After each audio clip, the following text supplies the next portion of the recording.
అందరికీ నమస్కారం. శ్రీధర్ రాజ్ యూట్యూబ్ ఛానల్కి స్వాగతం.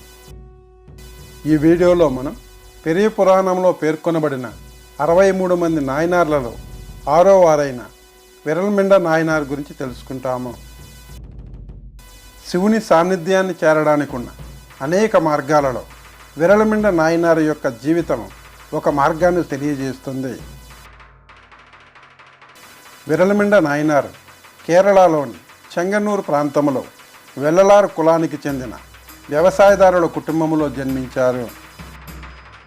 63 మంది నాయనార్లలో చేరమాన్ పెరుమాళ్ నాయనారు మరియు విరల్మిండ నాయనార్లు మాత్రమే కేరళకి చెందినవారు.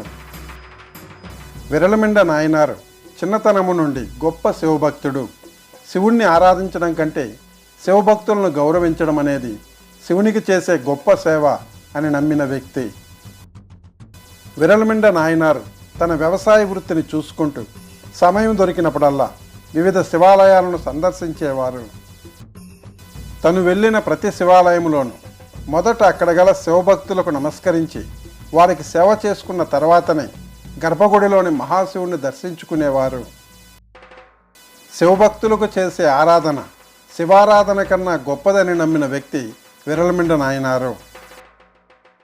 విరల్మిండ నాయనారు శివయోగి అనేవారు పరోక్షంగా కనపడే శివుడే అని గట్టిగా భావించారు. శివభక్తులను ముందుగా పూజించకుండా శివుని అనుగ్రహం లభించదని, శివలింగాన్ని భక్తితో పూజించి శివభక్తులను అవమానిస్తే మోక్షం లభించదని భావించారు. విరల్మిండ నాయనారు శివక్షేత్రాల పర్యటనలో భాగంగా త్యాగరాజస్వామిని సందర్శించడానికి తిరువారూరుకు వచ్చారు. విరల్మిండ నాయనారు త్యాగరాజస్వామి ఆలయంలో శివభక్తులు కొలువై ఉన్న 1000 స్తంభాల మండపమైన దేవాశ్రయముకు వెళ్ళి అక్కడ శివభక్తులకు సాష్టాంగ నమస్కారం చేసి వారి అనుమతితో వారి సహవాసంలో చేరి వారికి రోజూ సేవ చేసుకున్న తర్వాత స్వామిని దర్శించుకునేవారు. గర్భగృహంలోని శివలింగాన్ని దర్శించుకునే ముందు ప్రతి ఒక్కరూ శివయోగులను గౌరవించాలని ఇతను అందరికీ చెప్పేవారు. ఒకసారి ప్రసిద్ధ నాయనారు మహాశివుని స్నేహితుడుగా కీర్తించబడిన సుందరమూర్తి నాయనారు త్యాగరాజస్వామిని దర్శించుకోవడానికి గర్భగుడిలోకి వెళుతున్నప్పుడు అతనిని చూసి దేవాశ్రయంలోని శివభక్తులు గౌరవంతో లేచి నిలబడ్డారు. పరజ్ఞానంతో వారిని గమనించిన సుందరమూర్తి నాయనారు వారికి ప్రతి నమస్కారం చేయకుండానే నేరుగా గర్భగుడిలోకి వెళ్ళిపోయారు.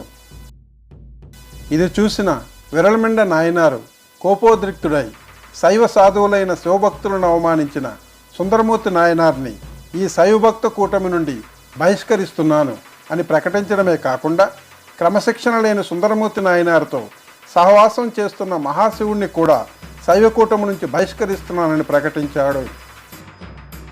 శివభక్తులను గౌరవించిన సుందరమూర్తి నాయనారు కావచ్చు, ఆ సుందరమూర్తికి సహకరించిన ఆ శివుడే కావచ్చు అని గట్టిగా హోంకరించాడు.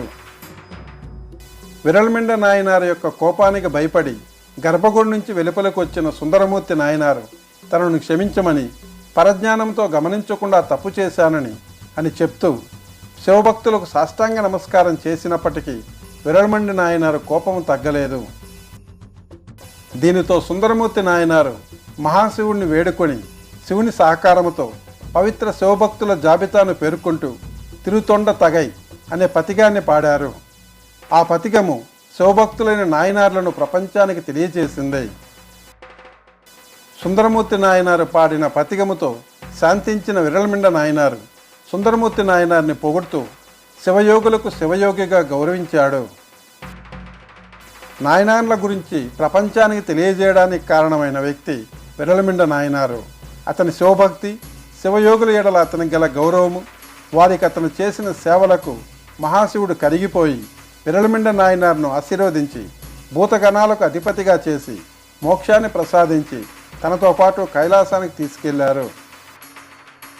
శివుణ్ణి ఆరాధించడం కన్నా శివభక్తులను గౌరవించడమే శివునికి చేసే గొప్ప సేవ అని ప్రగాఢంగా నమ్మి అలా గౌరవించిన సుందరమూర్తి నాయనార్కు సహకరించిన మహాశివుణ్ణి సైతం శివకూటమి నుంచి బహిష్కరించడానికి వెనుకాడని గొప్ప శివభక్తుడు విరల్మిండ నాయనారు. అతని జీవిత చరిత్రను మీకు తెలియజేసే అవకాశం నాకు కలగడము దైవ నిర్ణయంగా భావిస్తూ మీ